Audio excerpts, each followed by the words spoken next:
Alam mo ba na ang tatlong salitang ito ay nabibilang sa tinatawag natin na homophones? Meaning, they sound the same but have different meanings and spellings. Kaya pansinin ninyo guys, magkaiba ang spelling, magkaiba ang kahulugan, pero pare-pareho ang pronunciation. So let's discuss first yung THERE na ang katumbas sa Tagalog ay doon. So yung there is an adverb which always refers to a place or position. So, for example, guys, my mother is sitting over there. Dito naman tayo sa THEIR.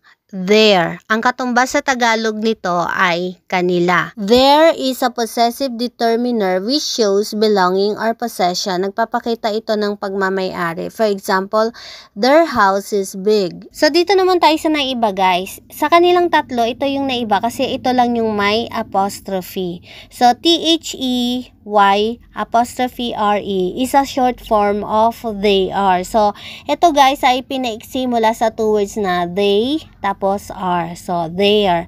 Na ang katumbas sa Tagalog ay sila ay. So, let's take a look at these examples. They're eating pizza. Next, they're going to the party.